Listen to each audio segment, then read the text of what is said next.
Okay, good evening. Hopefully that's us live now and we can hear loud and clear. Any issues at all with the audio, or if anything's not too clear, there is a comments box. If people could just pass comment in there and we'll see what we can do. But yes, thank you for joining this evening. As you can see on the screen, this is a community pre-scoping engagement presentation for Corrievarkie Pump Storage Hydro. We are Intelligent Land Investments Group, and we are promoting this project, and we've got it to the stage where we would be looking to submit a scoping report to the Energy Consents Unit, which is the planning arm of the Scottish Government.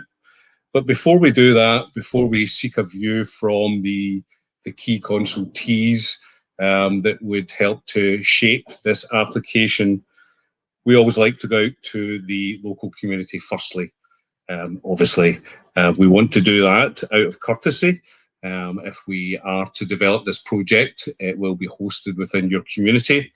So we want to make sure that you're fully aware of it, that you understand what we're doing, that you have an opportunity to ask questions and queries, to understand exactly what it is and what it means to the local community.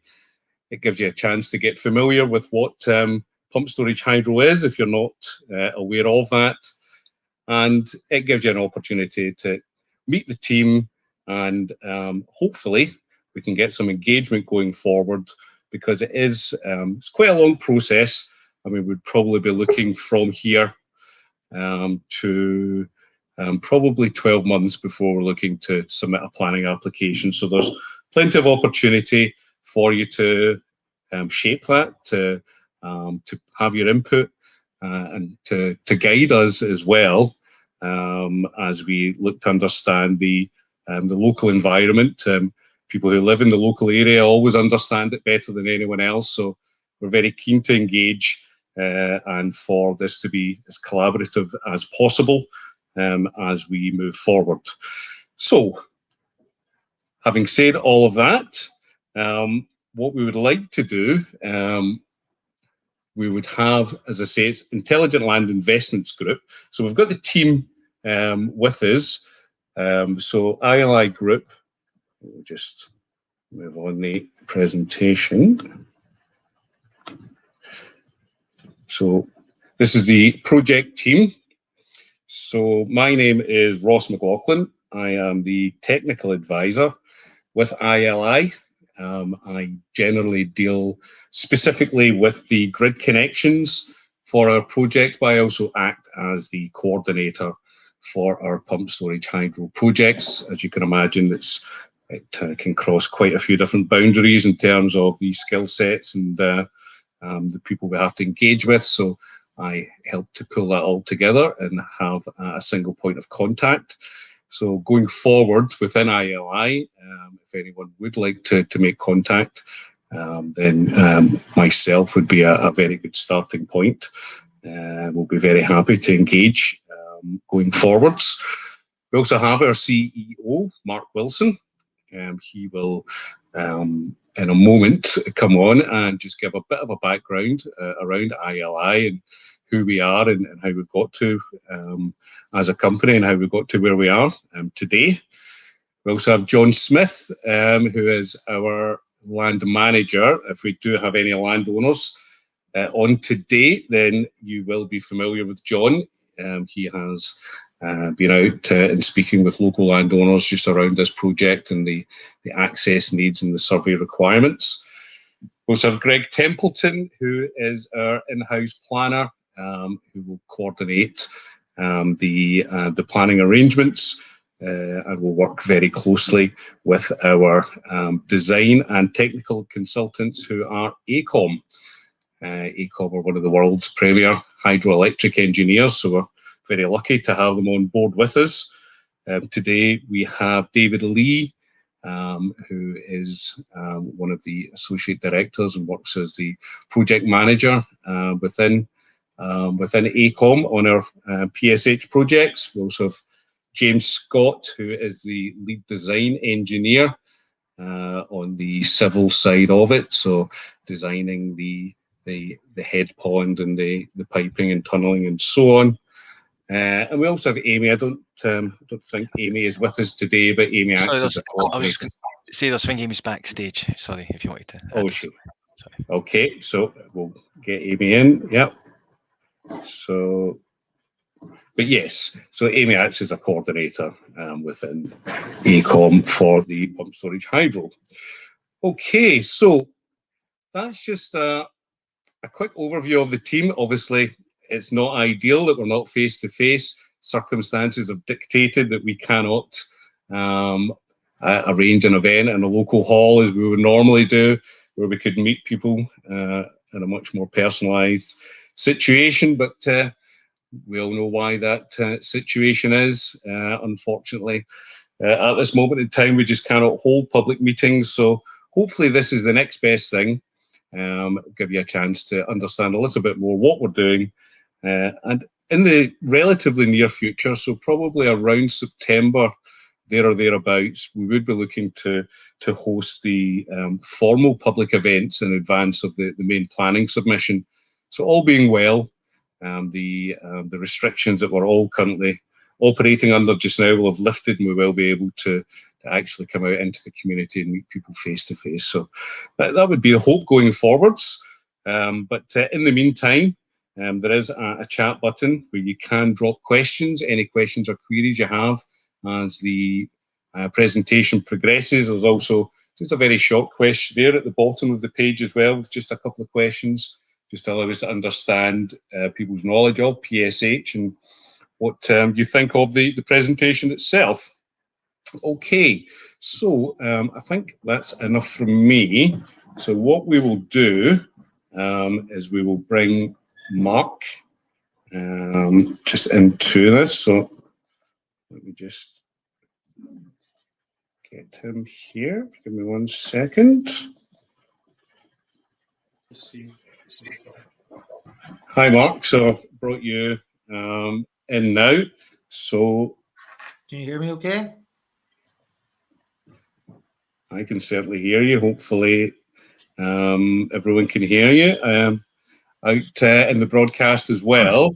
So yes, as I said at the top there, you are the CEO of ILI. So I'll pass over to you just to give a little bit of background about ILI as a company. Thank you, Mark. Thank you, Ross. So yes, my name's Mark Wilson, and I set the company up back in 2004. What I thought I'd do today is just, as Ross said, just give you a bit of a rundown on our journey and why we're doing this, because I think that's really what everyone wants to know, is why are we here and what's the reason for it all. So hopefully we can explain that for you all this evening. So as I say, I set the company up in 2004, and we initially started working with the farming community, mainly in North Lanarkshire, for looking at strategic land that was next to community growth areas where we could get additional housing in that area for eco homes or first-time buyers. And we did that successfully up to 2008. And then for all of you that I'm sure most that are listening will remember, back in 2008, there was a major turn in the housing market, and we were basically, we couldn't really move forward at that time in that sector. Fortunately, we are supported by private investors, so we were protected. We weren't at the mercy of any big banks. So we were able to look at other sectors, and a very obvious sector for us was onshore wind, being in Scotland. Now again, we were very selective on the locations we chose. We were mainly in the central belt of Scotland, and that was just working with local farmers for single turbines. And again, that was very successful for us. And we did that from 2009 up to 2016. And while we're on that path, that journey, it became absolutely clear to us that energy storage was going to become absolutely vital going forward if the country was going to hit its net zero targets. Now, net zero's really only come into the sort of visual limelight for everyone in the last couple of years, but being right at the front line of renewables, we were aware of it a lot sooner than that. And when the government announced back in 2015 that all coal plants were going to close down by 2022, 2023, which was fantastic news, we could tell then that with all the onshore and offshore wind and solar that was coming on stream, if you didn't have energy storage and we could get rid of all the coal plants and all the gas plants, then when it wasn't windy and when it wasn't sunny, we'd be in a lot of trouble. We wouldn't have energy. So we needed energy storage.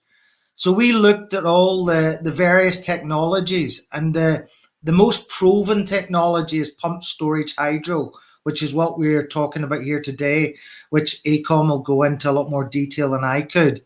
Now, this is not a new technology. Some of you might know Cruachan, which is up in Oban, which has been running since the 60s, or Foyers, which is at Loch Ness, which has been running since 1974. And these basically are able to store energy when there's excess energy on the grid, which we're going to have with onshore wind and offshore wind. We're having it right now. And then when there's energy needed, you're able to basically pump water, let water go down by gravity from a height, go through a turbine and create energy and bring it onto the system. It's a very simple system, but it's a very trustworthy system, and it's a system that can be done at high volume. Our most advanced project is, you may have heard of it, Red John at Loch Ness. Now, we've been working on that since, I think, roughly 2017. And when we initially came into the local community, we got a lot of positivity, but we did get some negativity as well as what you would expect. But we've worked closely with all the different communities over the last 4 years, and we've been able to create a project that is going to be a decision on it literally in the next few weeks with the Scottish Government, and we would hope it's a successful decision. And that's going to have a huge impact on the local area in a positive way. Now, what I mean by that is it's going to create several hundred construction jobs. This project is going to take 6 years to build. Hopefully we start construction next year. And it's going to inject, this is a £550 million project. The one we're talking about with yourselves is even bigger than that. It's going to inject hundreds of millions into the local area. And the reason it's going to do that is because it's a construction project. Most of it's underground, so you're not going to see it, which is what we will do. We'll be as sympathetic as we can to this beautiful location. But it will create jobs, and it will inject a lot of money into the area. That's what reality we're in just now. But our main goal for us on this journey is to play a part in helping us get to net zero. It's real, and we believe at ILI we can play a part. So hopefully, I'll pass you over to David now. Please listen. Please, any questions, we want to be able to answer them and do anything we can to make everyone happy. Thank you very much. Thank you for that, Mark. That was fabulous. Right, so what we'll do now is we will bring in David, and we will bring in James from AECOM. And they have a presentation which sets out how a PSH scheme in general works, what the general principles are behind it, plus a bit more detail around what we are doing specifically with Corrie Glass itself, and hopefully provide a bit more detail on what that means for the local area and how the project would be set out. So I'll pass over to you now, David, if you just ask me as and when you want the page to turn on the presentation. I'll move that for you. Perfect, thank you, Ross, and hello to everyone. And I'll just echo the comments from before to say it's a shame we're not actually seeing each other in person. We do enjoy getting to know the local communities when we're doing these projects. So as Ross introduced, my name's David Lee. I'm the project manager for ILI's Pump Storage Hydro projects at AECOM, and alongside me is my colleague James Scott, who's a chartered civil engineer and is the lead design engineer on this project. So just very quickly before we talk about Pump Storage Hydro, obviously Mark's introduced ILI. Just very quickly, AECOM, we are an engineering consultancy, multinational, multidiscipline infrastructure design company, and we've worked globally on designing all sorts of projects, including pump storage hydro. So ILI have brought us in to guide them through the early preliminary design phases of the project, as well as helping them obtain planning permission through undertaking environmental impact assessments and submitting the planning application with them. So that's why we're alongside ILI, to act as the experts, and also to guide them from an environmental and an engineering perspective. So what we're going to talk about today, we are going to very briefly introduce pump storage hydro and what it is. Being in Scotland, we are quite used to hydro projects, so actually we're quite a well educated population, so I'm not going to dwell on it too much, but I thought it'd be good to introduce it. James is then going to talk you through the kind of the early layout that we've developed so far on the project, and why we've made these decisions, and what we're going to do going forward. And then I'm going to touch on some of the environmental constraints we're aware of in the area already, at this pre-scoping stage, and then we'll set out a bit of timeline of what's going to happen going forward. So, just to begin with, the schematic on the screen at the moment is classed as a typical pump storage hydro project, and by typical, it basically means it shows the two key elements of the project, in my opinion, is the upper and the lower reservoir, where we will store the water. And ultimately, the principle is very simple. You move water back and forward via pump turbines. When the water's in the upper reservoir, it's essentially stored energy, and we release it down through large tunnels, high pressure tunnels, through what's called a power cavern, which is buried below the ground, where there's a number of turbines. When the water runs through the turbine, it generates electricity and then discharges into the lower reservoir. At times of excess energy, we can pump the water back up the hill and store it like a battery in the upper reservoir. So basically, it's moving water back and forward, up and down a hill. What's important, I think, to point out, this is not a renewable energy project in itself. It's an enabler to renewable projects and green energy technologies. So it does use slightly more power than it generates in the nature of how water works by moving up and down a hill. But the key point here is it enables further renewable developments into the grid, and we'll explain that a bit further. So Ross, if you want to go on to the next slide. So what you're looking at here is a very basic graph that kind of illustrates what Mark was talking about before, about how storage works. And it's very simplistic, and it's just showing you energy demand across a 24-hour period. It's quite hard to maybe follow, but basically the top line across the graph is the demand of electricity throughout the day. And what you can see here is in this blue area, when there's excess wind, so the demand, is the orange line into the blue line, and when there's excess power from wind, normally it's what we'd say curtailed. The turbines have to be turned off, and actually a financial payment has to be made by the grid to the wind farm operator to not release electricity from the wind farm. When you've got pump storage hydro, what will you do? Instead of curtailing the electricity or paying the wind farm to turn off, you would use that excess electricity to pump the water up the hill from the graph we've seen before. Traditionally, Mark mentioned Corrievarkie and Foyers. Traditionally, how that would work is they would pump the water at night where the electricity was cheaper, and then they would release it during the day when it's more expensive, and they would make money that way. But the purpose of pump storage in this setting is to act as a storage for renewable projects, and specifically or particularly wind, which is very intermittent.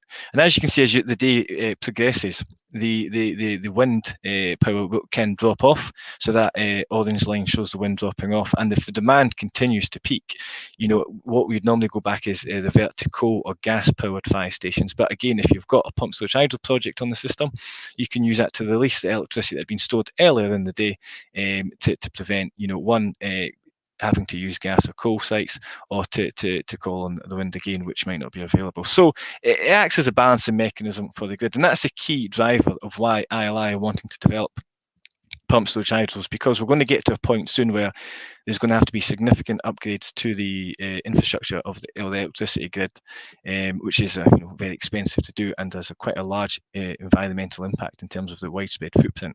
So one of the ways you can minimise the upgrades needed on the grid while wind continues or other renewable technologies continue to be deployed is by putting storage on. And the most viable technology at this moment in time on the market is pumped storage hydro. There are other technologies such as lithium-ion batteries, but the scale of them isn't yet comparable to pumped storage hydro.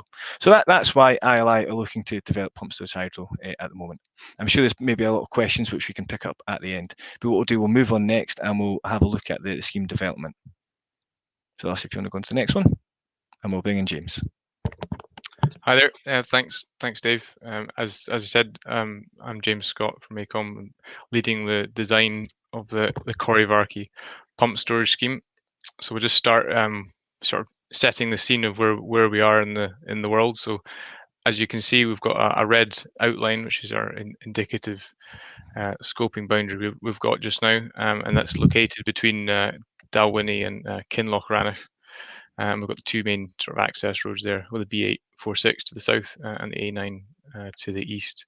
The main site is this sort of the wider area of red highlighted next to the Corrievarkie Lodge, hence the name of the Corrievarkie pump storage scheme, and it's on the shores of Loch Eric. So they've got the two corridors north and south.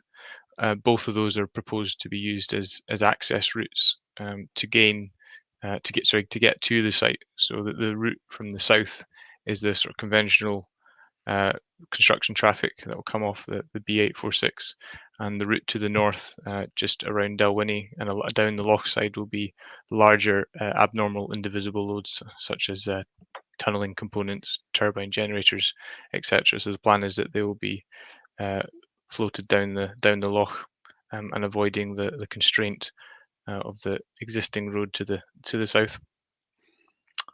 Next slide, please, Ross.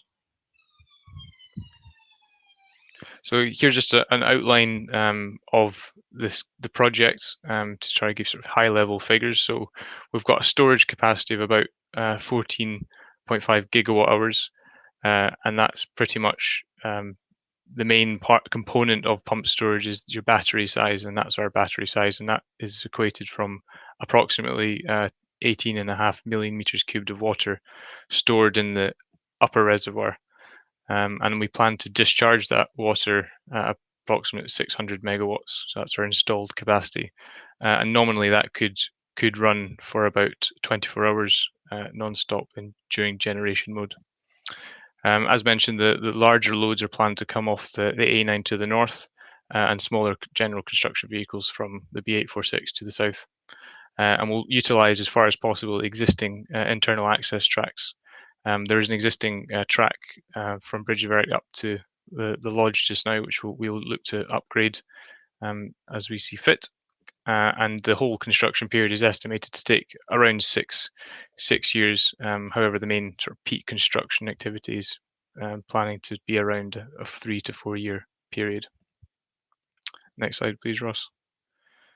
So here's the indicative construction program that we've got just now. So you can see in overall it's stretching over the full 6 years. Obviously there'll be weather windows in there because we're quite high altitude, so this deck could include some sort of headroom in that. But the main construction activities are the underground works, and they're lasting normally for about 2.5 years. And with the head pond works just stretching maybe into 2 year period. Thanks, Ross. So here's a general arrangement of the above ground infrastructure associated with the scheme. So this is our proposed scoping layout that we've got just now. Now we will look to engage with consultees on the arrangement. So this is not fixed, and we've had a couple of iterations of the scheme to date. Our original head pond location was just further to the north, but that was discounted due to constraints, which Dave will come into later. So we've settled on a secondary head pond location to the south.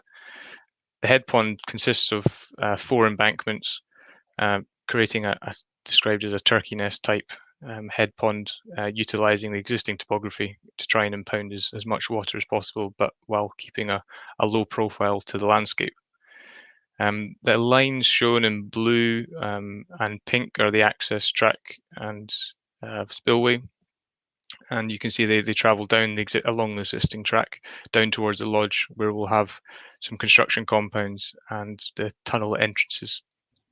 I was just going to comment on the spillway specifically. The difference between that and the main tunnel is the fact the spillway is a safety device that is there to spill excess water away from the head pond, and the main tunnel will be underground, just in case anyone. We didn't talk about that before, so sorry.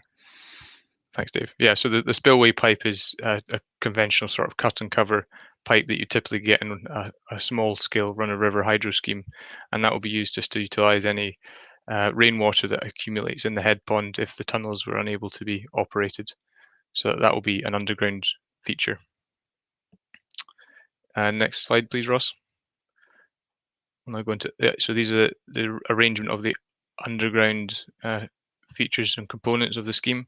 This is indicative layout just now, but as you can see, we've got 3 underground tunnels coming in at different areas. So we've got the brown lines and the pink lines.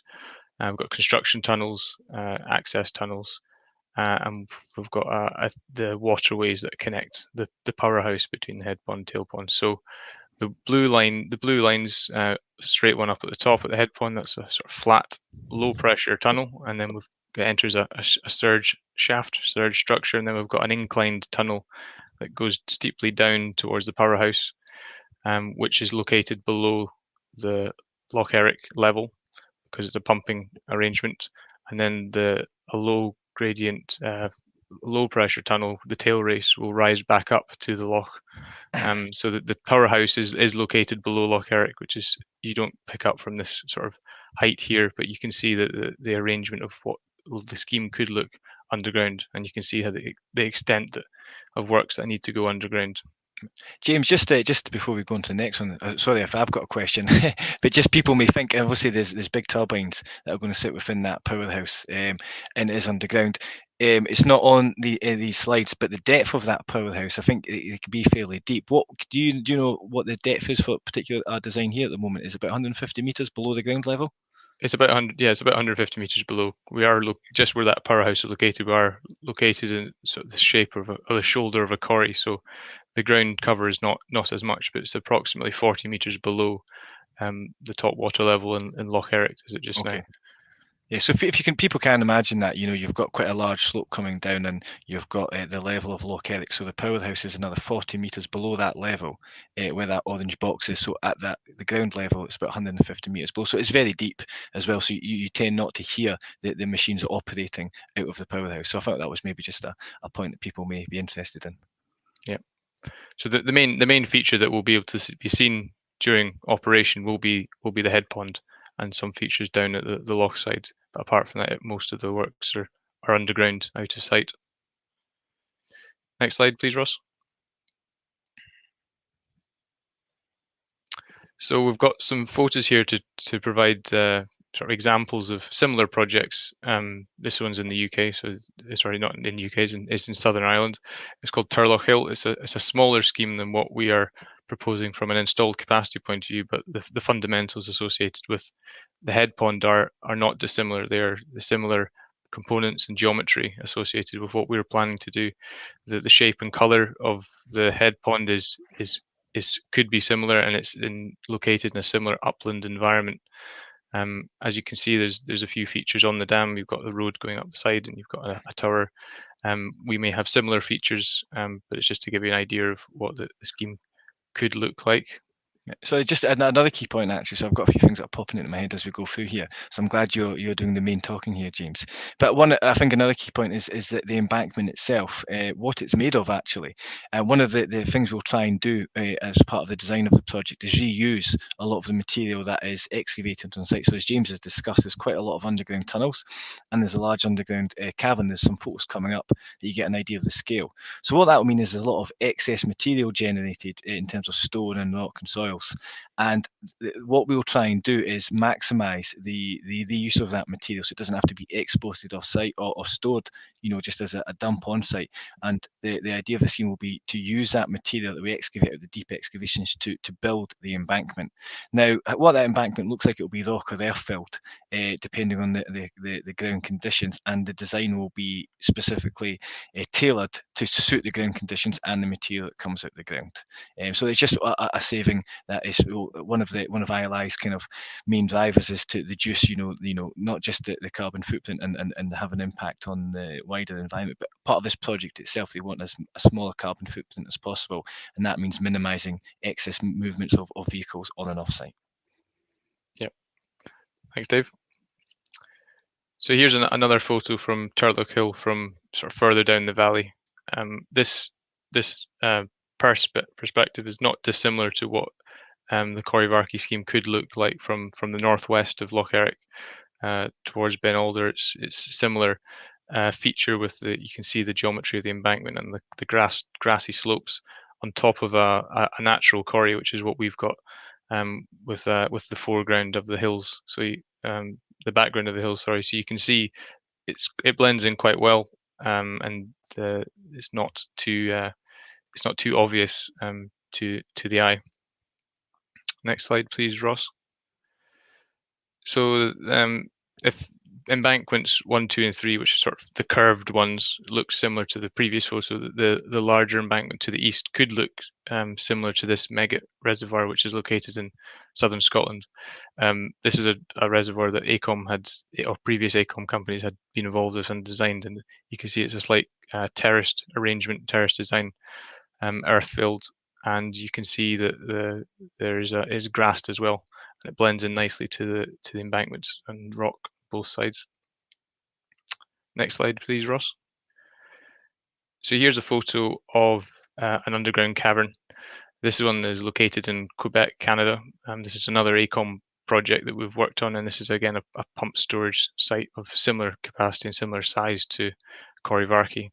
So the powerhouse for Corrievarkie is anticipated to approximately be 100 meters long, potentially 40 meters wide, and about 40 meters high. So it's similar to a cathedral underground that we look to excavate, and again, as Dave said, reuse the material on site to construct various components. So you can see it's quite a complex working environment underground. Next slide, please, Ross. And then here's just examples of some of the equipment that could be utilised by the civils contractor on site. You see the top two photos show a tunnelling arrangement. So you've got the TBM, the tunnel boring machine that could be used to bore some of the waterways, and then you've got on the right hand side you've got the tunnelled drill and blast rigs that used to bore out more complex rock, and the bottom right you can see them boring into the rock face there. And then we've got the general surface construction equipment, excavators, dump trucks, etc., that will be utilised on site. I was going to say, if anyone's ever been to the Corrievarkie power station visitor centre, the people on the bottom right are the equivalent of the tunnel tigers who blasted those tunnels through there. But they get the group on the top left of the newer technology for the tunnel boring machine. Yeah, thanks, Dave. Okay, so I think that's it in terms of from a very high level engineering overview of what the scheme may look like, and some of the key components, because you may not have seen what these projects look like before or how they're constructed, and some big equipment coming to site, and a lot of earth movements going on, so that there is a lot going on the site. But as I say, a lot of it is underground. So what I'm going to just do quickly is touch on some of the key environmental constraints that we're aware of already, because we know it's a sensitive area, and a sensitive area requires a sensitive development to be taken forward. So this is fairly high level. What you can see is a wider red line scoping boundary that forms the basis of our study area, and we do a search of that study area for a number of things, and once we submit the scoping report in the coming weeks, we will hear back from statutory and non-statutory consultees, and they'll advise us, Nature Scotland, RSPB, SEPA, on the types of surveys they see as a minimum requirement from an environmental perspective, and we've tried to set it what we're aware of the site already and what we'd like to do. Now, James mentioned before that we have obviously developed the site to a certain extent already, so the layer that you've seen on the screen before isn't the first iteration we had. There was an alternative head pond location that we did look at, but I don't know, Russ, if you can point to the top right of that kind of red, the bigger red box with your mouse. I've tried to do it, I've just realised my mouse is on my screen. So if you go to the larger box in the middle, so the top right-hand corner there was an alternative head pond location. Actually, it's just to the headwaters of the watercourse. You may work out as that blue line. But that head pond would have been located in a SSSI, an SAC, and an SPA, which are all European and national designations. And two things. One, they're difficult to build and develop in those areas, but also, is it the right thing to do? If there's a European designation there to develop inside it when there is an alternative. So I think ILI took the decision to stay out of that area. Our project area is still within it, and so is our search area for scoping, but we're aware of that. And also to the west of the site, we're aware of Ben Alder and the importance of that in the area. So these are the key items that we've picked up already, but this is just from a desk-based study. And as I say, once we've done the scoping, once we get the scoping responses from the Scottish Government, we'll go and we will continue with more intrusive on-site surveys to see what's on the ground. So if you go to the next slide, Ross. It's just another environmental constraints map, but this one's focusing on maybe landscape and visual issues, and in particular the fact that the entirety of the site is almost covered in wild land. So we're aware of that and the implications that has, so that will form part of the design to make sure that anything we do design in there is very sensitive to the area. And also you can see the search area that we'll go out to. So we'll we'll look at visual impacts up to 20 kilometres away from where the head pond's located. So it's a wide area that we'll look at potentially preventing an impact being taken upon. So again, they're just the initial constraints we've identified. If we go on to the next slide, Ross, we've got some initial dates for you. So the plan is, after this meeting that you're aware of the project, ILI will submit their scoping report at the end of the month, and then we will have to wait a period of time for feedback from the Scottish Government and the statutory consultees. But in that time, we will have early engagement.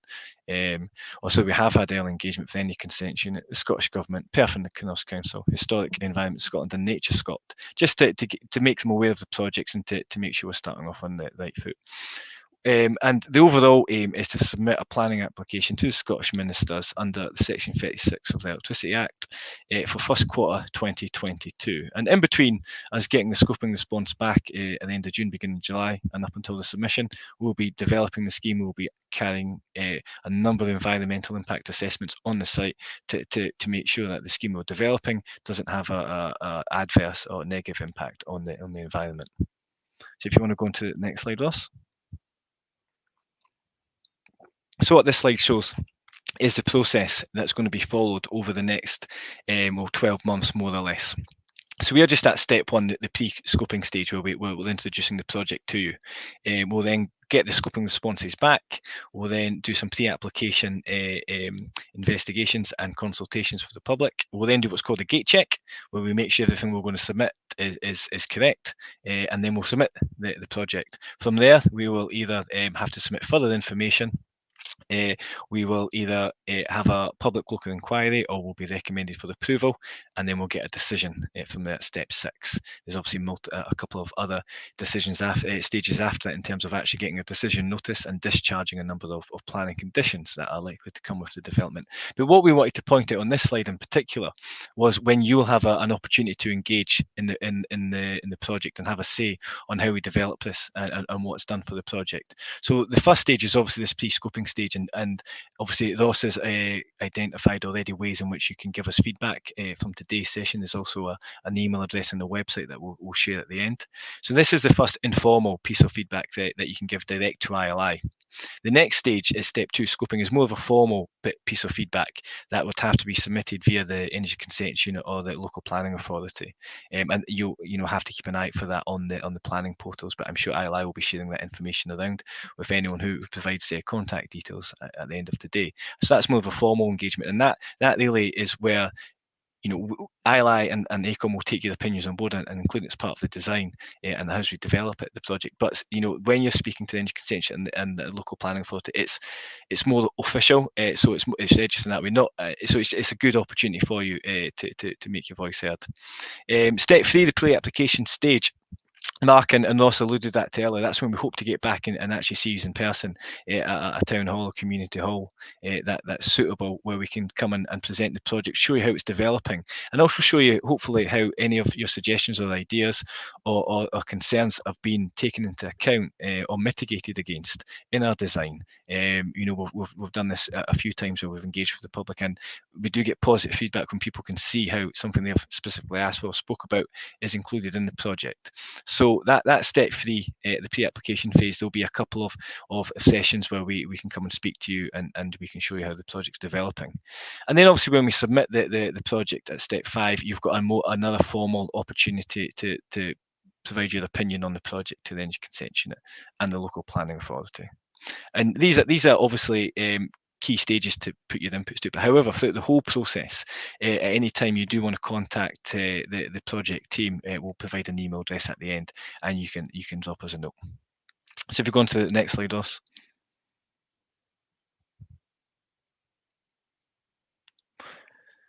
So this next part, so I don't know if you want to bring Greg in, sorry, for part of this, Ross, just in case he's got anything he'd like to add as well from ILI. But as I've already said, all comments, thoughts, inputs and information are welcome. Some of the things that we're sure you'll be interested in are accessibility to the area and recreation routes. If you've got a private water supply near the area, again, just water use in general and tourism to the area. I'm sure there's other aspects that you're interested in, but these are some of the areas that we're aware that the community is often eager to understand, but I'm sure there's more. So as I've said previously, there's a website there, corrievarkie.psh.co.uk, or drop an email to us at pumpedstorage@aecom.com, and we'll certainly get back to you with any questions or comments you have.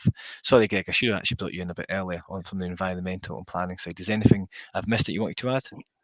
No. Is it possible to go back a slide, Ross? Only for you. If it's easy. If it's not easy, don't worry.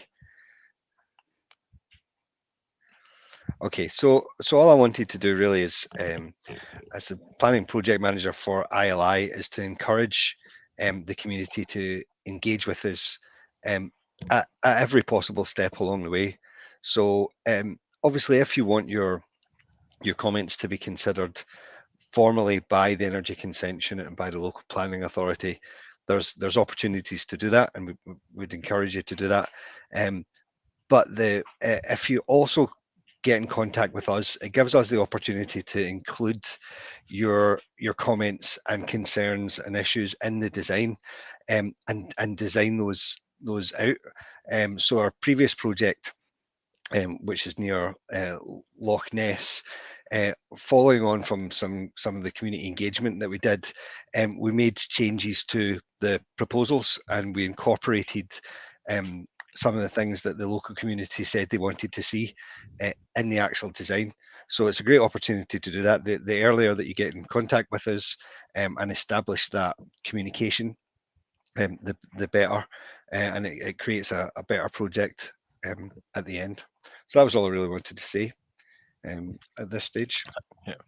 Thanks, Ed. I think the other point is not just about things you want to see, but things you might not want to see. And I think a good example is, I think, very early on, you can get quite excited at a project and the opportunities. And I think when we spoke to the last community on the project at Loch Ness, one of the things we had suggested is, you could have a visitor centre for there, similar to Cruachan. But in fact, the feedback from the immediate community might be impacted as well. I think they're happy with the level of tourism, is maybe the way to put it, and they didn't want a visitor centre included because they didn't think it would be appropriate for the location and for the number of tourists that it may attract. So I thought that was just an interesting thing, because I think the obvious thing from our perspective, I think that's something that people may want, but in fact that was something the community didn't want, and it's something we didn't include in the project. Okay. So I do think it's a good example of things you do want and things you don't want as well. Yeah. Thanks, Greg. So, Ross, that was our final point on the community engagement in terms of what those key issues are. I'm sure there's others, and there's the details to contact both ourselves and ILI on. And we've not got any other slides. The next slide is questions. So if you do have any questions and you want to go back and look at anything else that we've gone through maybe too quickly, feel free to ask a question and we can go over it again. Yep, and Ross, there are some questions that people have typed into the chat box. So I'll read those out and we can sort of decide who's best to answer those. Sure. Wait, now I'll just bring everyone back into the stream as well, just in case there are any questions relevant to them. But yeah, if you have any questions, Greg? Yep, so there's a question here from the chair of the Dalwhinnie Community Council, who are interested to know the full extent of potential disruption for the village, and in particular the area on the map at the A889 Station Road through to Ben Alder Road, as it seems to run straight through homes of Ben Alder Road and the field owned by a local estate. Okay, I'll pick that one up initially. Do you want to go back, Ross, to the red line boundary, and we'll make sure we're talking about the right area so we give the correct question. This is where hopefully we can answer the question correctly. So I think what the first point on that, Greg, was it around Dalwhinnie, sorry, did you say? Yeah, so it's the chair of the Dalwhinnie Community Council. Hello. And they're can you hear me? So I was just saying hello to the person who's asking the question. Right. So just to look at the Dalwhinnie issue, to be, I think it's, at this moment in time we can't quantify the impact, but that is something we will do once we go through the scoping stage, and that will be a key area looking at traffic and transportation impact. So what the project will do when we go through the EIA and when we start preparing it, we'll do a traffic and transportation assessment. And what that will do is we'll look at the amount of material and vehicles that are required to build it through the lifetime of construction and through the operational phase.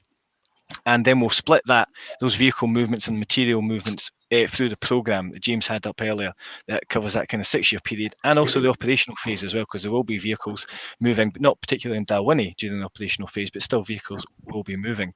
And then we'll also have traffic counters out in the public to see what the current traffic flow is, and then we'll do a direct assessment of the impact increasing that traffic flow will have on a particular road. Now that's just the quantifiable things that we can do from looking at traffic numbers. But what we'll also do is speak to yourselves and start to understand how the local road networks work. Where the pinch points are.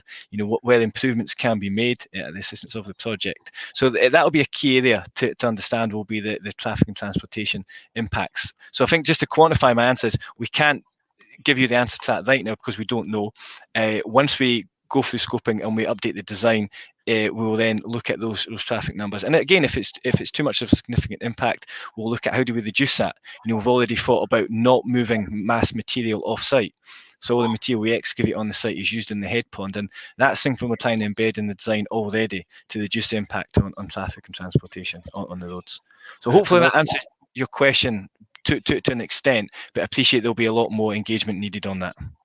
Yeah, and I just want to reassure the community as well that this is something that we take seriously, that we want to engage with the communities on this. We do speak to the council's roads department and Transport Scotland, but what we find is the communities know these roads best, and that engaging with us on that helps highlight what the issues are, and it helps us mitigate those issues as best we can. Yeah. There was a second question. There was a second point, wasn't there? Yeah. Also, there was a second point in that initial question, which was that the road seems to run straight through homes on Ben Alder Road in a field owned by a local estate, Corrievarkie. Okay, so that'll be the southern access? No, it's the north. So oh, sorry, are you referring to the small? Sorry, Pat. Sorry, James. Do you want to? You'll probably best answer that then. So the northern part that looks a wee bit like a left hand, the thumb section is the bit we're talking about is the Corrievarkie field. Okay. So that the idea is that we'd have potentially a temporary road crossing the field to get to the level crossing to enable initial construction of the marine facility and the larger access track to the north. So the finger section of the fist, and that's the idea is to try and bypass the town and take all of the heavy vehicles to the north. But obviously we need to get to construct the roads in the first place. So during construction, it's likely that the Corrievarkie field will be used less frequently than the northern route, which will be used for the main AIL routes coming into the site. But we've had to obviously utilize the development boundary extent to show that we would be using it at some point, even if it's a very small amount. Yeah, and I think just to add to that, I think what we're looking at the moment, if the question was relating to this slide in particular, was this is a kind of search boundary. This is the area in which we're going to conduct our studies for, and depending on what that what the receptors we're looking at depends on how far we go from that boundary. For example, from a landscape and visual perspective, we could be going 20 kilometres from the boundary to look at the impact. If it's something like a private water supply, we might be doing a search within 1 or 2 kilometres of the site boundary. So at this moment in time, what you're looking at is the red line boundary of the search area. One thing I'm pretty sure we can guarantee is there won't be any buildings or any homes being knocked down to accommodate this project. Thank you. So there is a second question or a comment as well. Dalwhinnie is part of Highland Council and not just Perth and Kinross. Yep. So will Highland Council also be consulted? Because otherwise the Dalwhinnie Community Council won't be included in planning applications or developments. Yeah, so I think the short answer to that is yes, the Highland Council will be included in the consultation and scoping process and throughout.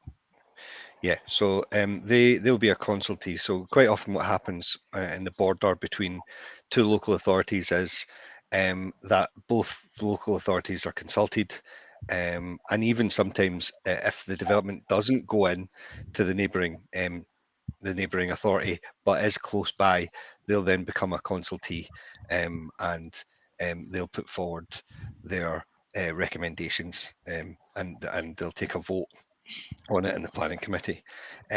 You can still, regardless of which authority you're in, you can still make representations to the Energy Consents Unit and to both local authorities, and they'll be recorded and they'll go in the planner's report of handling and recommendations.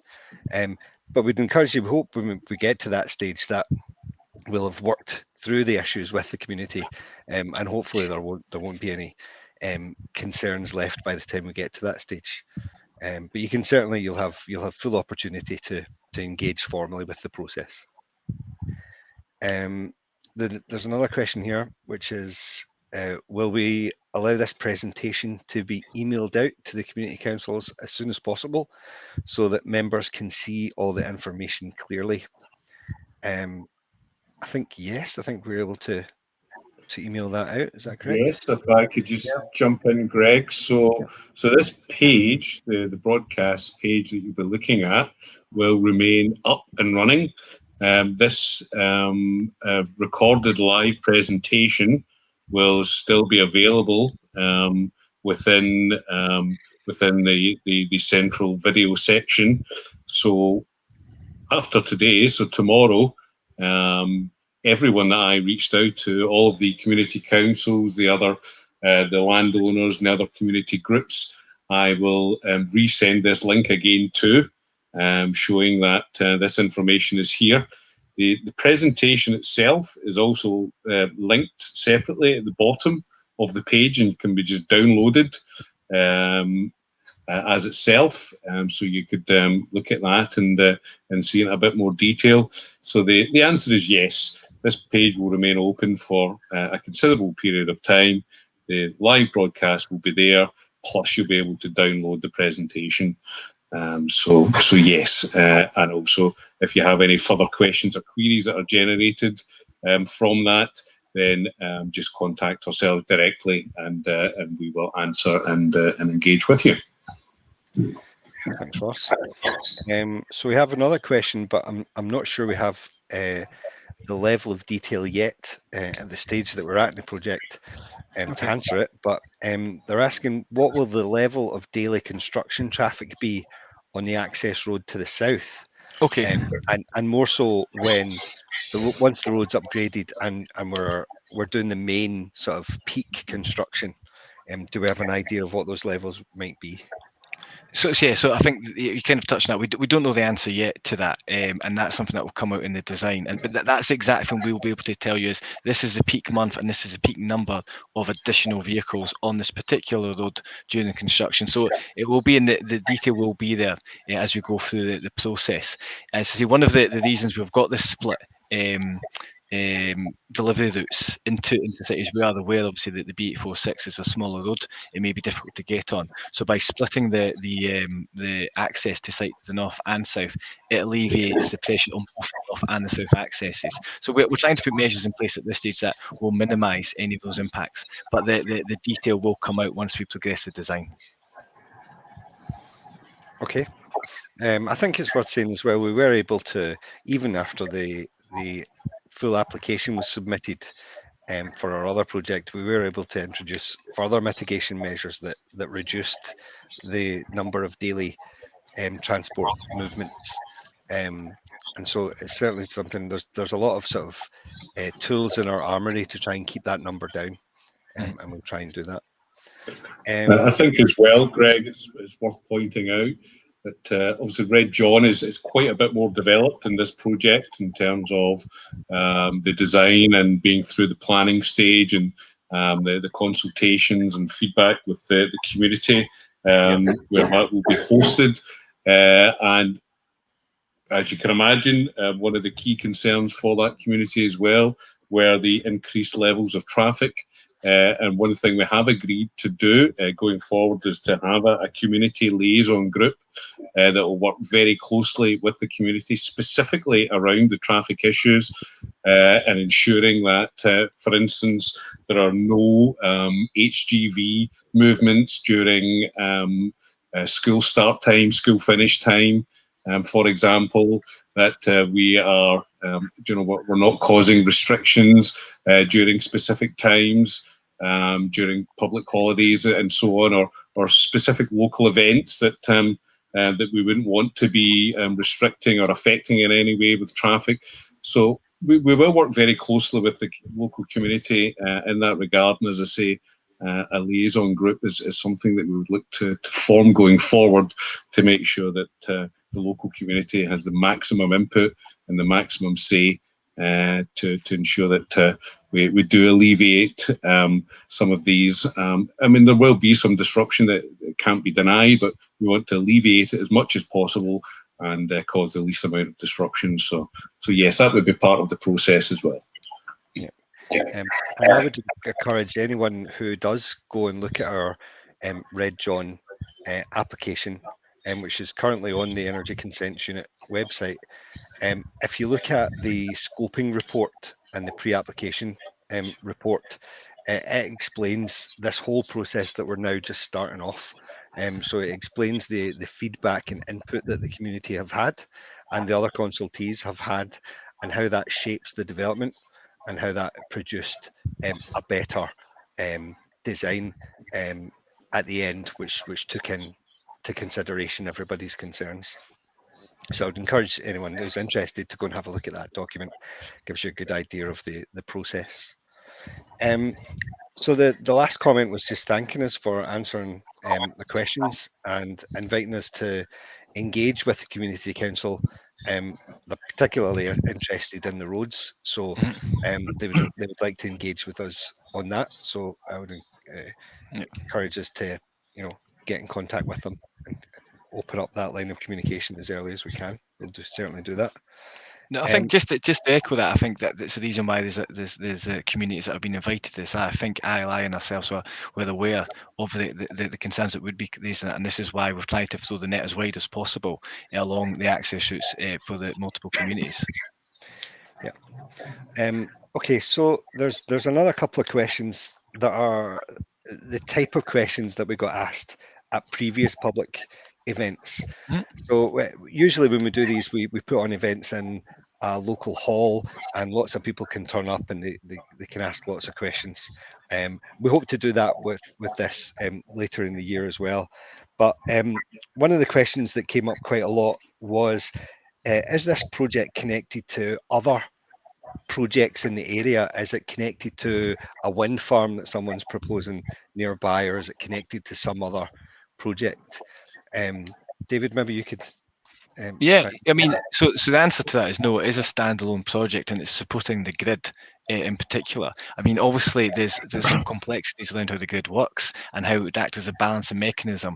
In the long run, it would ultimately support projects in the area. However, it's a national grid that it's supporting. It's a wider national grid network. So no, this isn't. If no projects were developed in 50 kilometres, 100 kilometres of the site, it doesn't have an impact on this. It's a standalone project. I think it's also important to, can you hear me okay? Yeah.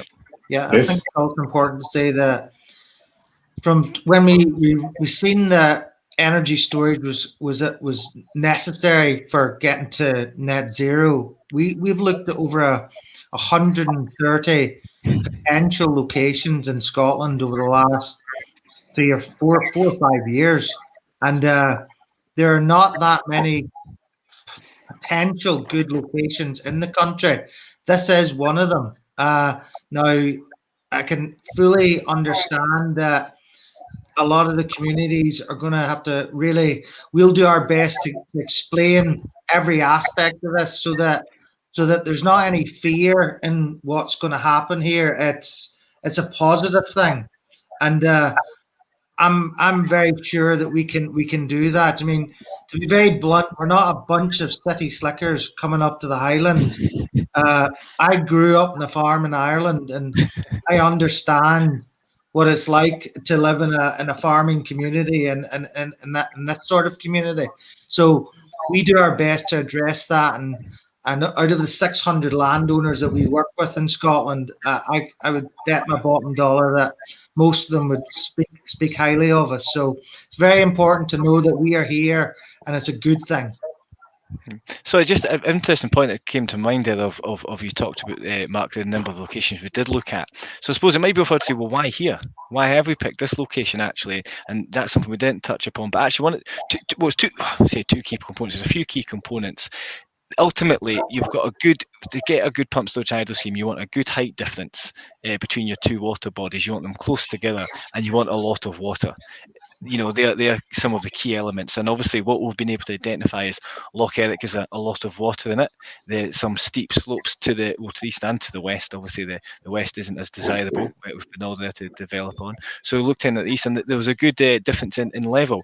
And we looked like there was an area to develop a head pond, that can be constructed to interact with Loch Eric. So that's some of the key reasons of why this area was chosen. It wasn't a case of, just throwing a dart at the map. There was a bit of work done to it, and this was identified as a positive location. So I thought that might be useful, because I don't think we touched on that earlier, so sorry. Yeah, no, that is useful, David. Thank you very much. So one of the other questions that is asked quite often is just sort of back to basics.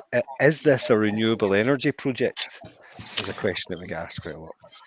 So again, the short answer is no. It's not a renewable energy project. It takes power from the grid and it puts power back into the grid.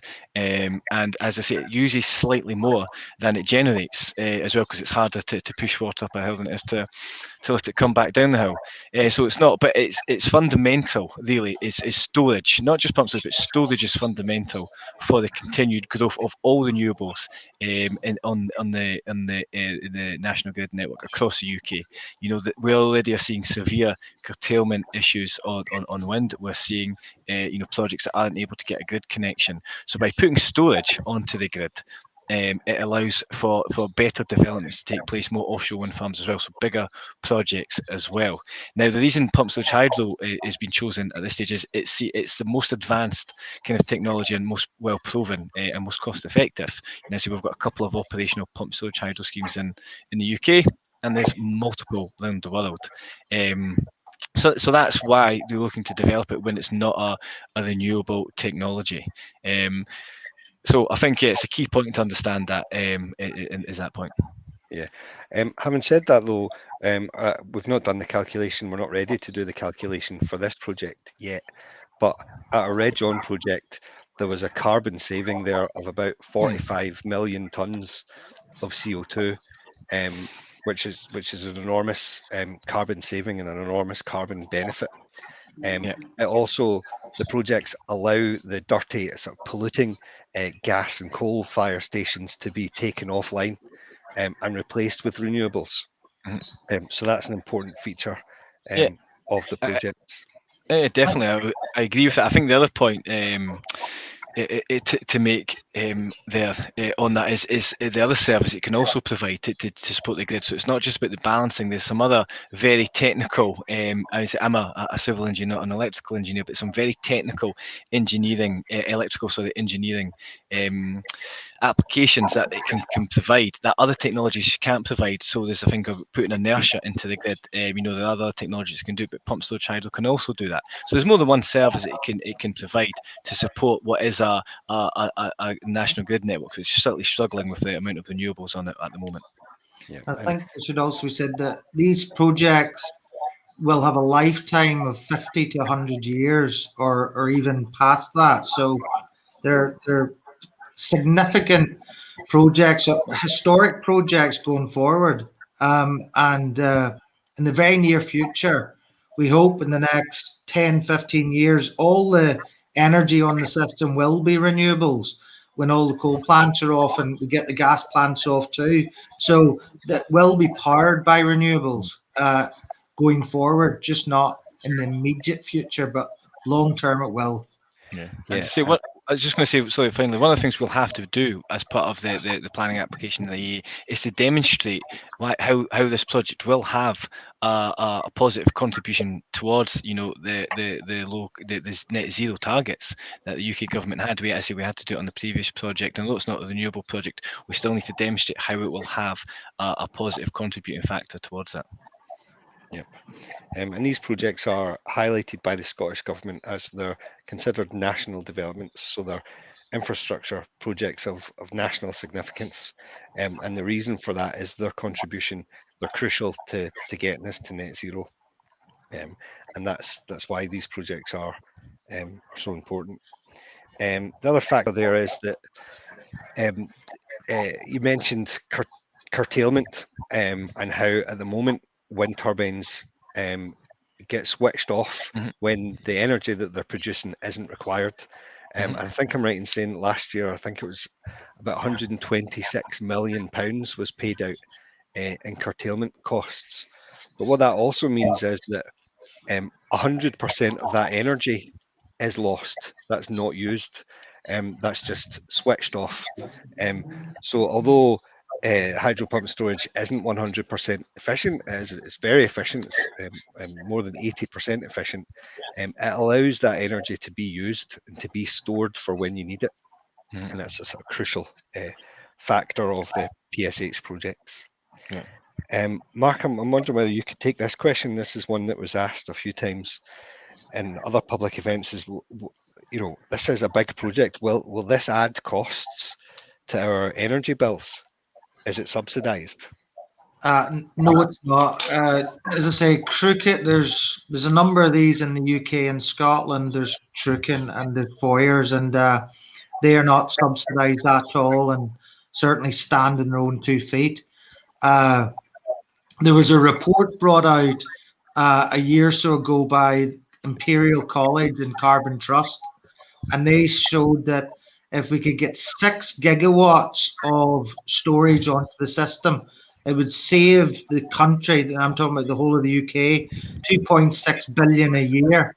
Now, what that equates to is up to 50 to 100 pounds in everyone's household energy bill. Now, we're doing 3 projects, which are in total 2 gigawatts, and there's other ones in the pipeline. So if we can get these projects online by 2030, not just helping to hit our net zero target, we can seriously potentially save people's money on their energy bills. So the answer is, it doesn't cost the consumer anything. Excellent. It doesn't cost the consumer, and actually there's potential savings on the grid network that if passed on to the consumer, that would reduce their energy bills. There was a great point there that David made earlier, is what this is going to do is it means that the country doesn't have to spend billions of pounds on new infrastructure. Now, what we mean by new infrastructure is the big pylons you see going through the country, which it scars them, in my opinion. This can potentially alleviate all that. Any of our connections that we have to the grid, we purposely do the whole connection underground so that we don't have any visual impact to the local area. We really do everything to try and mitigate. That's something we'll get to hear more about over the next period.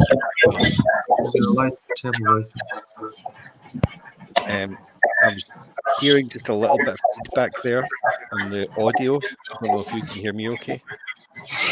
Can still hear you. Yes, it was just, I think Mark was just breaking up slightly there, but I think he's okay now. I think it's worth as well, Greg, just making the distinction between long-term and short-term storage. And James had kind of touched on it just a little bit whilst he was talking through some of the technical aspects of the project and the stored capacity and installed capacity. So typically a short-term storage project would be less than 4 hours, and by and large they would be provided by batteries, lithium-ion batteries, and we're seeing a lot of them coming onto the system. But as the name suggests, they're there to provide short-term energy boosts into the system and help to balance the network hour by hour. Whereas long-term storage, which is what pump storage hydro can provide for significantly longer periods. So as James suggested, at 600 megawatts with the full storage capacity, this system could run at that power flat out with a full head pond for 24 hours.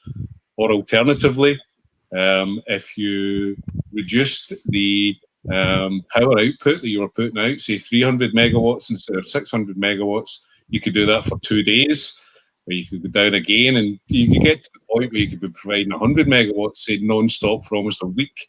So you can be providing significant amounts of power into the system that have already been generated but weren't required at the time, and you're storing them until they are required.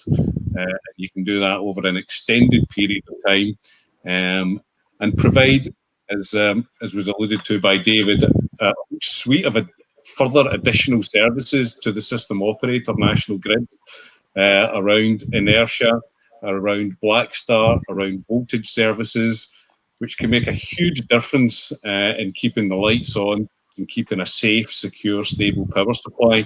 So as we move towards a renewables future, which is clean and green and we all want, it does add significant additional complexities into the system in terms of the intermittency of the power. And pump storage hydro is a proven, tested technology that can level out that intermittency and provide the sort of stability that the system operator needs to ensure that we all get a safe, secure power supply. So it should and could and will play a pivotal role in the clean, green, net zero energy system of the future. So we see these playing a very, very important role, and there are dozens of new projects being constructed around the world within all major economies as countries move towards net zero and to meet their climate change ambitions. So there is no other technology out there that is as proven and it can be deployed at this sort of scale at this moment in time. So we feel that this is the perfect solution to meet our climate ambitions. Thanks, Ross. So another question that we sometimes get asked is, obviously, this is a beautiful part of the country, and it's a very beautiful area with unique ecological assets. And sometimes we're asked just, are you aware of these ecological issues? Are you keeping these things in mind when you're designing the project? I don't know if David, you want to answer that? Yeah, I mean, obviously, as I've alluded to before, they certainly are, is the short answer. Of course, we look at all aspects of the environment. I think, as we've stated already, from a desktop study perspective, we're aware of designations, which is an indication of what's there. And we're quite fortunate, in the UK and in Scotland, that we have good bodies who govern a lot of these areas. So there's a lot of information available to us straight off the bat without going to site. What we've started to do already is start doing some of the surveys that we know have to be done. So we do things like phase 1 habitat surveys, just to understand what is there to begin with. But we go a bit further. We look at all sorts of other things. We'd look at, within the water itself, we'd look at invasive species. We'd look at if there's any native woodland in the area. We'd have a look at peat in particular as well. We'll keep talking about, carbon, low carbon. Whereas if there's peat there and we have to dig it up, that releases carbon. So we need to understand what peat is there, the depth of it, the condition of it. But also, can we do anything to improve the area as well? We talk about net gains when we do an EIA. And yes, there may be potential impacts on some environmental aspects, which we try and minimise and try and avoid totally. Sometimes that isn't possible. So what we always try and do is outweigh that. What are the net gains? What can we do? Can we restore some native woodlands? Can we put, try and bring it back, put some fencing around it, stop the deers getting at it? Can we restore a peat bog, which is a massive driver for the UK government at the moment, is restoring peat bogs across the country. So I think, these are some of the key things we'll look at, not just about not having an impact, but actually having a positive impact on the environment. Could you also, David, tell us a little about the in-house expertise that you have at AECOM? There's a few of us on today, but there's a massive team and resources behind the project team. Can you talk a little bit about that? Certainly. Well, James and I, of course, are the best experts that you have. That's what we hear. But there are others who play their part. But of course, and that's one of the benefits of that we see of AECOM getting involved in this, that we do all these services in-house.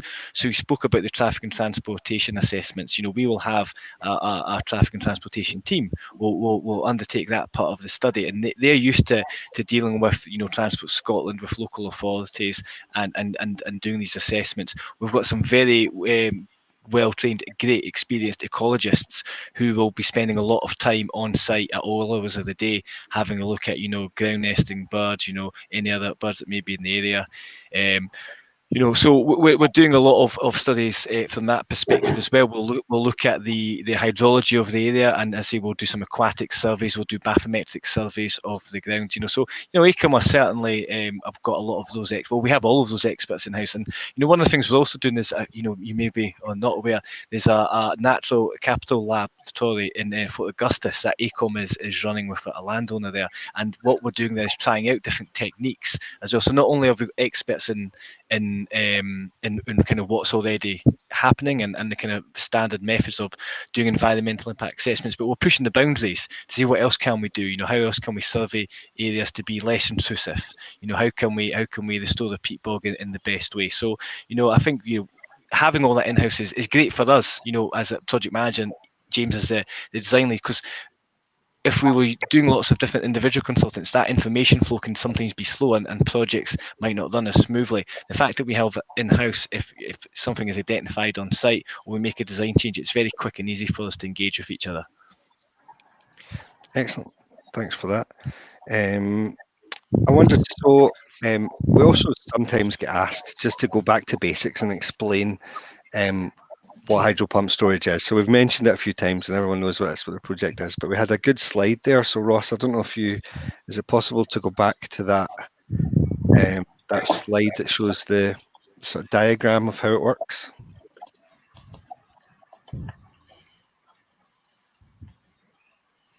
Over there. Yep. And maybe do you want to talk it through, Ross? Just a wee quick explanation. Unless you want me to, unless you go for it, Ross. Well, you're probably better placed, David. So yeah, if you could just So I was run keen, with that. maybe touched on it a bit quickly earlier, but the key points that we're looking at here is the upper reservoir is what we've shown on other slides as the new, and James described it as kind of turkey nest arrangement. So that's going to be a new construction. I don't know, Ross, if you want to move the mouse about to point at things as we go here, might be helpful. But that upper reservoir is where the water is going to be stored, waiting to generate electricity. And at the bottom, the lower reservoir is effectively Loch Eric in this example. One of the key items actually that is on this is there's a substation sitting there above the ground, right above the power cavern. That's unlikely to be seen in our design. A power substation will either be tucked right down on the banks of Loch Eric or underground. Again, we'll have to look at what the most effective way is to screen that in the area, because we don't like things being visually intrusive. So there's the two key water bodies, and then connecting them is a series of tunnels for the water. Now, at the upstream side of the powerhouse is what we call the high pressure tunnel. That's where all the head of the water is pushing it through the tunnel, and that's what's driving the turbines. Now, you could have 1, 2, 6 turbines in that power cavern, and what will happen is that tunnel will diverge into multiple sections, and they'll drive all the turbines. And you can drive 1, 2, 3, 4, 5 of them at a time. Again, this is where you can have flexibility in pump storage either. You don't have to have all the turbines going at the same time.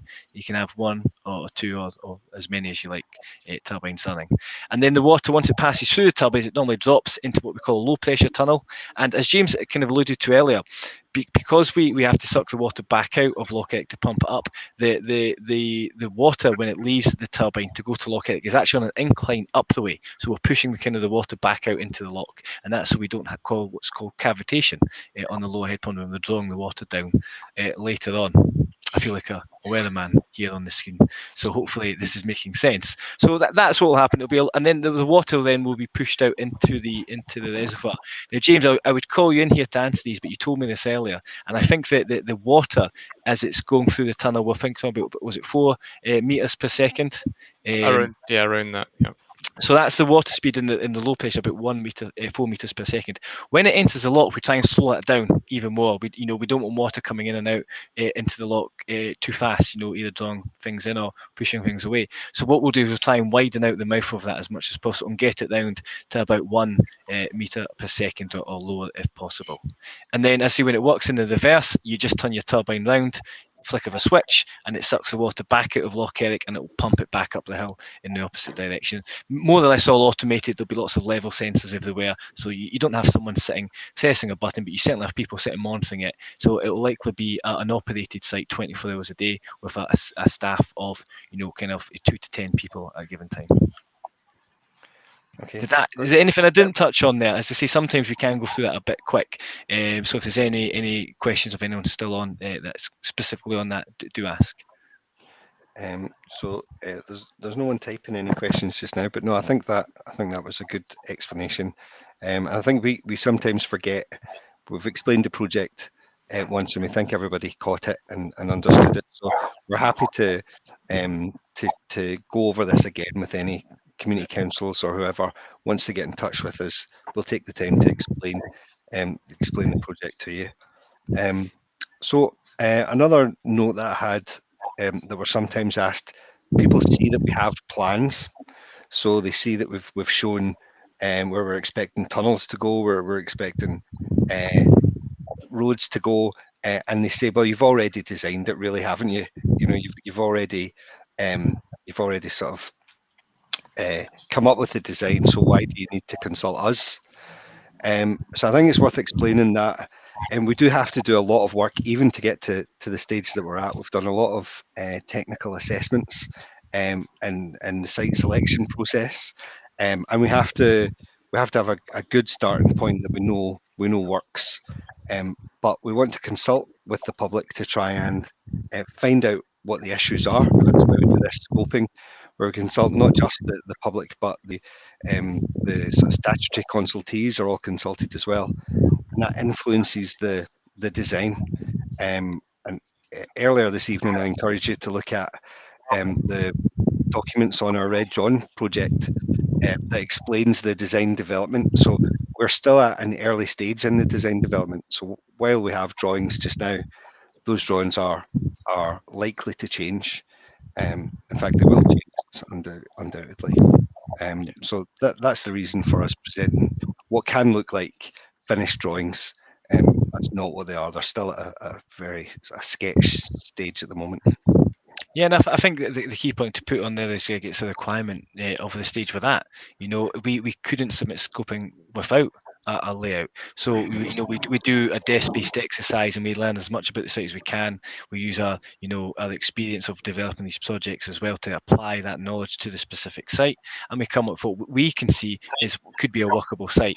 The whole point of the scoping is to then really get into the site, get our hands on it, and learn from, the statutory consultees, the people that live in the area, and we develop the site from there. And as you say, if you do go look at the legend, you can see the development of the scheme. To be honest, and there's some significant changes to the even the engineering design of the embankment, to make that blend in. Then some great feedback from the public there. So yeah, it certainly will change. And as I say, there has to be a starting point, and there needs to be something to consult on and to scope on. Yeah. Another question we sometimes have relates to landscape, and these projects are set within a very large landscape. So how far away from the project do we look at in terms of the visual impact? Yeah. So the key thing is what the main visual impact is, and it will be primarily the head pond. So our search area will extend up to 20 kilometres from that head pond.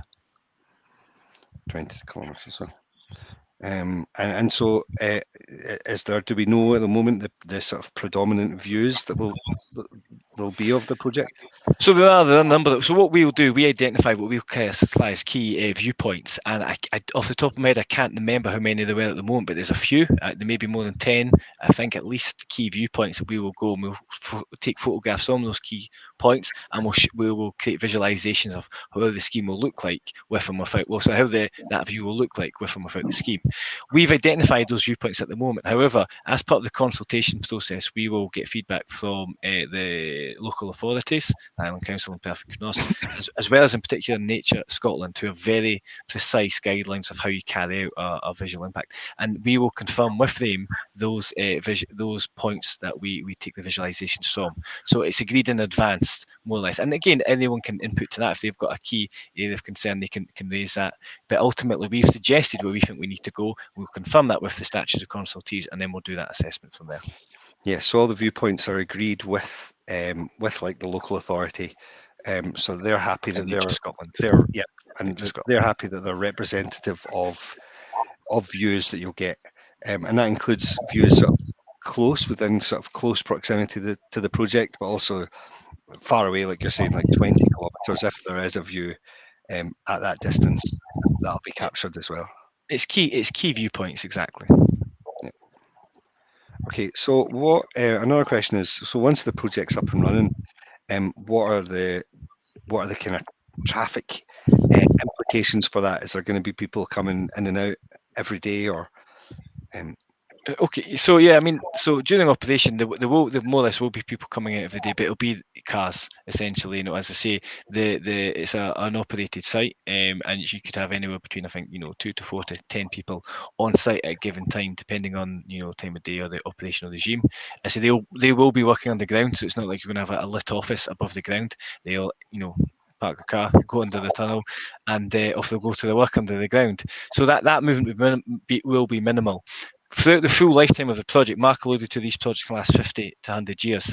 I'm sure there's plenty of people on with some engineering knowledge, particularly from a mechanical engineering perspective.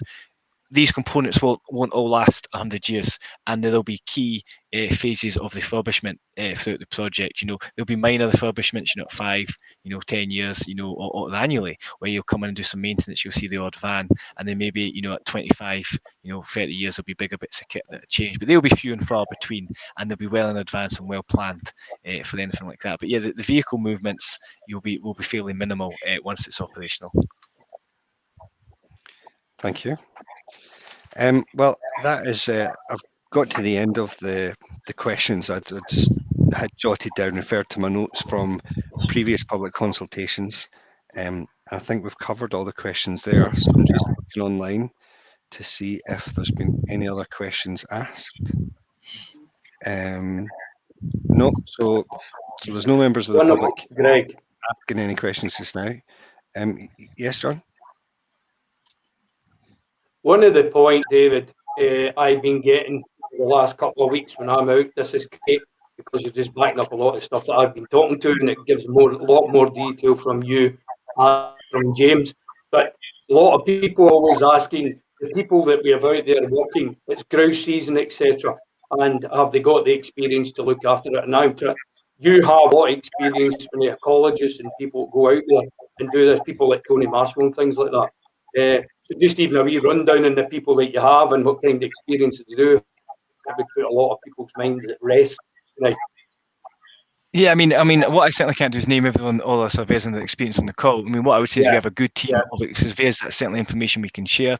As I say, we are used to going to sites. We're used to putting on biosecurity measures, to protect, particularly well. And our ecologists are the ecologists because of their nature and what they're interested in, And this is, I think, the positive side of having someone like AECOM doing it. Yes, we are the engineering firm, but we're also the environmental firm, and we can't. James and I, from an engineering perspective, can't turn around to say to our ecologists, "So don't worry about that. We're going to build this here anyway."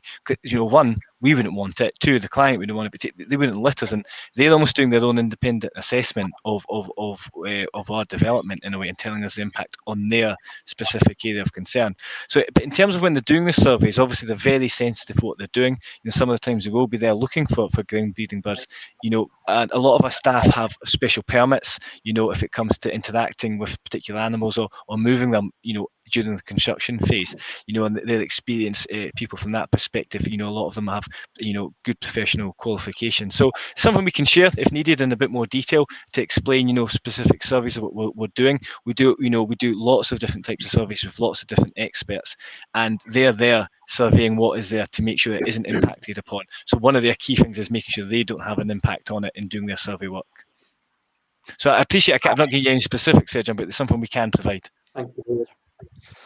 Okay, so on the web page there, it's shown that a few people have just joined. Seems to have been a flurry of people joining. So Ross, maybe it may be worthwhile you just going back over where this presentation will be available to people so that they can view again and so they can download the information, if you wouldn't mind.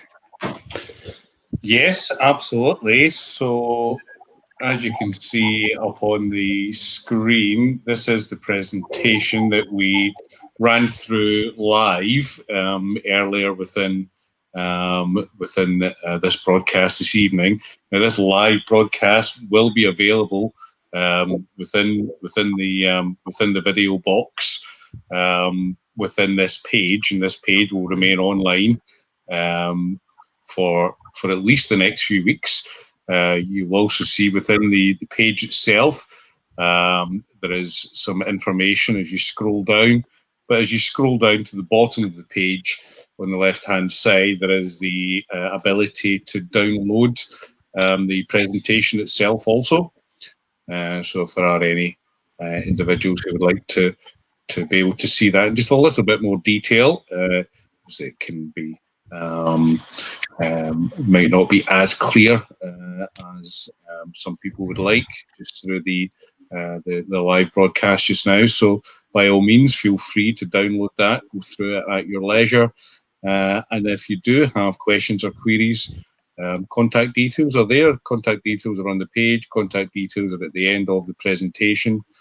And we would be more than happy to engage, to run through queries, any points of clarity that people would like. That's why we're here. That's why we're doing this today, to introduce the team, so people now have a point of contact going forward. Hopefully people have a bit of an understanding of what we're trying to do, why we're trying to do it, and why we're trying to do it here, and what the wider aims of the project are in terms of the climate change and net zero goals. And I suppose it's worth pointing out again that this is just the start of the process. This is the first engagement, but it's certainly not the last. We will, as the design and the planning application develops over the coming months, be holding a further, more detailed public event. We'll probably hold that across 2 separate days.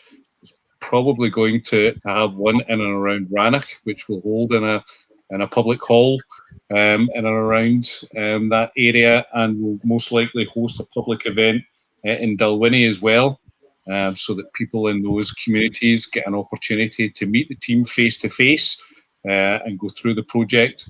We'll also create an online page as well, which will have all of the information for those who are unable to attend face to face for whatever reason, which will allow them to see the more detailed designs and the planning proposals and have an opportunity to pass their comments and to get any questions, queries, concerns they have to the team as well in advance of the formal planning process. And as Greg and the rest of the guys have said,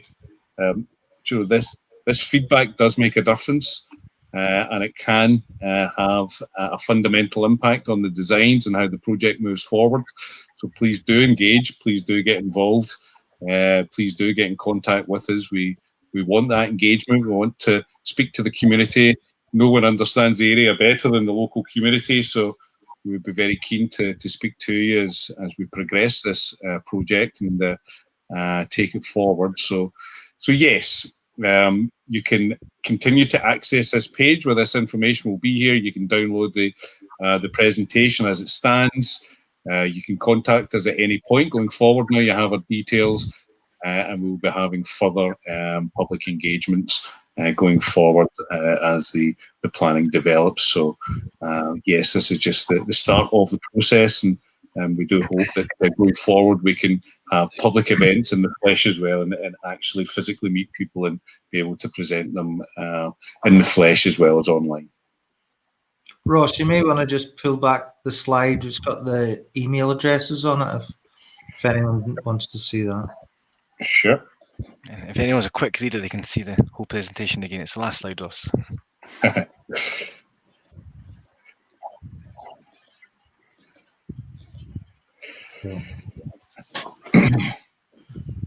So just one point to note, the website isn't up and running yet. It will be up and running in the coming days,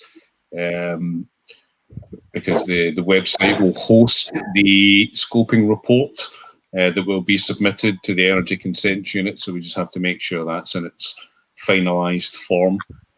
So in the coming days, that website will go live. Again, we'll have contact details for the team. Again, we'll have information on the project. It will also host the scoping report, which will also be available through the Energy Consent Unit's webpage, but you can access it through that web portal also. And as we announce future public events, we will list them within that page. As designs develop, we will update and include that. And ultimately, once we have the Section 36 and environmental impact assessment prepared, we'll upload that onto that page as well as it going into the formal government web pages. So yes, that will be up and running in the coming days, but as you can see, there's also the email address here for Pump Storage at AECOM for further queries. Anyone comes to us, we will answer promptly and swiftly. So please do take advantage of that.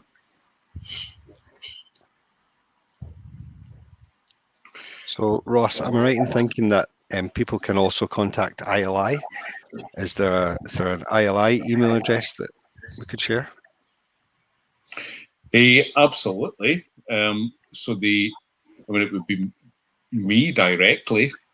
So I don't think I have it on that slide there, but what we can do is so we could maybe add a couple of we could add an additional slide to this presentation that will be available on this web page, that could just list my details and your details, Greg. So that if people would like to contact ILI directly, they can contact either myself more broadly around the project, or if there are any specific planning comments, they can come to yourself, or if they just want to go to the wider team, then the pump storage address will do that. So yes, no, that's a fair point, Greg. We'll add an additional page onto this presentation just at the end that will capture our details as well, and provide the office contact details also. So yeah, we'll be fully contactable. Yeah, the office contact details and the info at address is at the bottom of the web page already, actually. So it's already there. Okay, so it looks as though a lot of people have joined. So just a sort of a housekeeping note is that when people join this page, there's sometimes a play icon, which if you click it, it actually takes you to the start of the presentation. So there's a chance that you might type in questions, but actually the presentation's finished. But we will check this page later on today, or later on this evening, and take a note of any questions. So if you could just introduce yourself so that we know who's asking the questions and we know who to address, then we'll be able to get back to you in case that happens. Yes, that would be very, very helpful for anyone who has joined and logged in.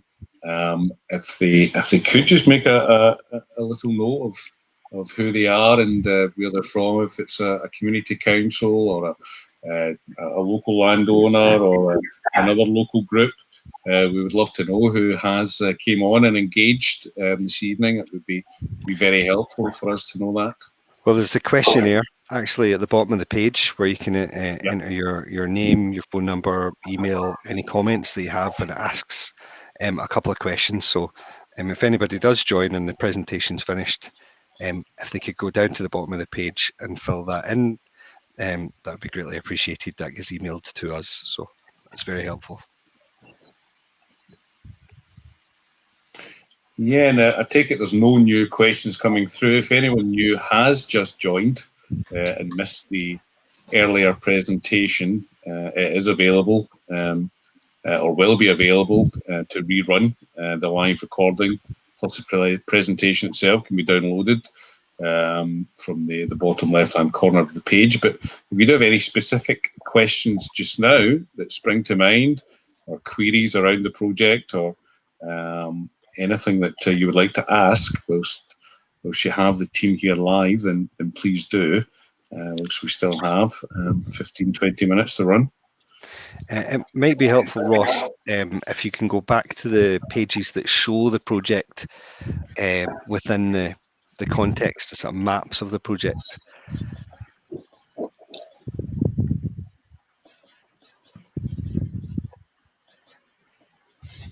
So these ones showing the... yeah, was there not one that showed the access tracks as well? Yeah, the wider one, yeah. Yeah. So I don't know, David, I know we've been through this evening already, but if you could just give a broad overview again. I think it's possible that a few people have joined and they'll just want a sort of broad overview of where the project is located. So yeah, so I don't know, James, if you want to describe that. I mean, I think the key point to point out here is this is a scoping boundary, and that will be the basis of our search area, and it'll expand out from there. But James, if you want to maybe explain what we're looking at and just touch on it slightly in the next two slides. Yeah, no problem. So what's shown here in red is our scoping boundaries, as Dave says, and it's located west of the A9 between Dalwhinnie and Kinlochranach are the key settlements. And as you can see, the main sort of body of the red line boundary is where Corrievarkie Lodge is located, and hence the name, the Corrievarkie Pump Storage Scheme. The main site is located on the banks of Loch Eric, and there's two access corridors, one south, one north. Both will be used for accessing the main development site. This other one will be used for general construction vehicles coming along the B846, and the northern corridor route will be used for larger indivisible loads that will go around Dalwhinnie, not through Dalwhinnie, and then along the loch, and so they'll be transported via vessel to the main site. So that's the sort of situation of where the scheme is located. Don't know if you want to go into the next slide, Ross. So these are just this overview of the project, the key headline figures. So it's quite a large pump storage scheme. It's got 14.5 gigawatt hours of storage, which is coming from the impoundment of approximately 18.5 million meters cubed of water, and we plan to discharge that installed capacity with sort of 600 megawatts. So, as Ross alluded to earlier, that's nominally generating for 24 hours non-stop at full capacity if we're able to, and subsequently pumping over a slightly longer period. So as mentioned, the larger loads will come from the A9 from the north and barge down the loch, and smaller or general construction vehicles will be gaining access to the site from the south, from the B846. And we'll utilise internal access tracks as much as possible. There's an existing sealed road that travels from the Bridge of Eric to Corrievarkie Lodge. We'd look to upgrade that and widen it where possible, to keep in line with the existing access routes. And then the total construction period is estimated to be around 6 years, and with the peak construction happening around years 3 and 4. That's mainly the combination of the tunnelling works and the head pond works going in tandem. Next slide. So this is the indicative construction program over the 6-year period, and as you can see, that the tunnelling works are sort of the middle part of the construction program, lasting around about 2.5 years, depending on progress. And the head pond works may be going over a 2-year period. Next slide, please, Ross. So this is just an indicative scoping arrangement for the main components highlighted here. So this is the above ground infrastructure that we're showing. The head pond to the south is the cyan coloured impoundment with the 4 smaller head ponds, sorry, embankments around it. We've got a curved one to the north, sort of a larger one that's similar to the photos of the Turlough Hill scheme, and we've got a larger one to the east, which is the taller scheme. It's more like the Megget Dam. And then to the north, we've got the lochside features, which comprise of construction compounds during construction, and then there'll be the tunnel adits, the access points for the underground infrastructure. And connecting the head pond to the tail pond is planned to be a small spillway, which is a cut and cover pipe, not too dissimilar to a typical run-of-river hydro scheme. So that's just to take any excess water that falls on the head pond if the underground waterways aren't able to be utilised. And then we've got shown in pink there is the new access tracks planned to be used to access components of the head pond, as well as transporting down north towards Loch Eric. So just to point out something, I just noticed that actually we spoke about the spillway as well when we went down the last time, and how it's used it's not the main power generating tunnel, but to take away excess water. Although this slide says above ground infrastructure, that pipe is not above the ground; it is buried below the ground. But unlike the tunnel where we drill through it, you'll cut and then cover it and it's in the ground. So maybe we just need to make sure that's updated so it's not misunderstood that spillway pipe's above the ground, because old, more traditional schemes you've seen that pipelines can be above the ground. There will be no above ground pipelines here, so we'll maybe just need to edit that slide, Ross, actually. Yep. Thanks for clarification, Dave. It just popped in there, sorry. As mentioned previously on the call, we had looked at alternative locations for a head pond. So this isn't the first location we've looked at, and we have looked at a head pond just further north. As you can see, the quarry there next to where the arrow of the development boundary is, and we've discounted that for various environmental reasons. So we've looked at this alternative head pond option to the south. So this isn't the first iteration of or location that we've looked at. Next slide, please, Ross. And this slide just highlights the underground features, obviously including the head pond. So you can see the amount of work that will be out of sight during operation of the scheme. We've got 3 access tunnels you'll be used for construction and general access and safety to reach the underground features, such as the power cavern or the powerhouse, which is shown there in orange. And then connecting the head pond to the tail pond are the head race and tail race, so the high and low pressure sections of tunnel. The low pressure sections of tunnel are shown in blue, and the high pressure section tunnel is shown in red. The location of the powerhouse is intended to be below the top water level, below the bottom water level of Loch Eric, because the scheme, because it's a pumping arrangement, needs to have a net positive suction head to enable the pumps to initiate, to then pump from Loch Eric up to the head pond. So the tail race is actually inclined up towards the loch from the powerhouse.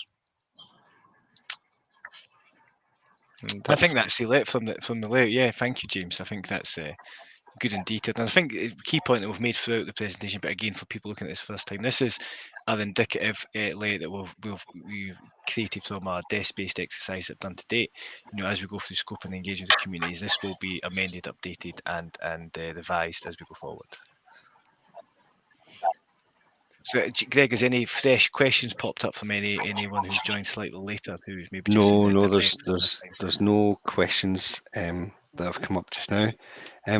But Mark, I was wondering if there's anything that you wanted to say, maybe a bit of background again about the company, or about why these projects are so important for helping fight climate change. Is there anything you want to say on that?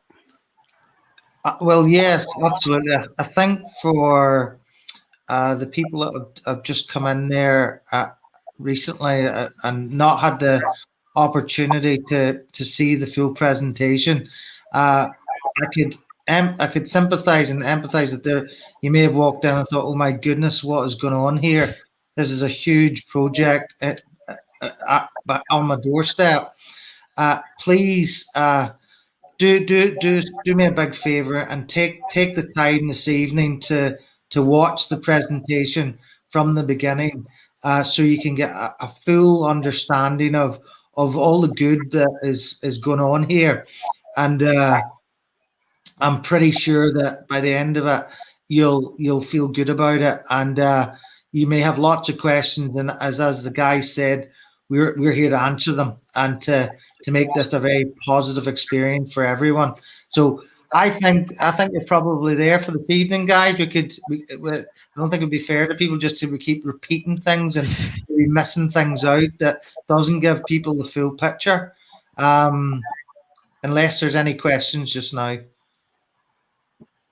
No, there's no questions have come up, Mark. We've covered how people can get in touch with us. This presentation is available to view again. They can fill out the form at the bottom and they can download the presentation. They can get in touch. So I think, yeah, if you wanted to finish this event just now, if anyone joins, I'll write a note just in case anyone joins in the last 5 minutes, and encourage them to watch the presentation from the start and get in touch. So I think we could wrap up there. Brilliant. Gentlemen, unless anyone's got anything they want to add. Just to thank everyone for talking through this and explaining it. And as Greg says, please do get in touch if you want to discuss further, and we look forward to engaging in the future as the project develops. So many thanks. Thank you now. Good night. Yep. Thank you very much. Thank you. Bye-bye. Good night. Good night. Thank you.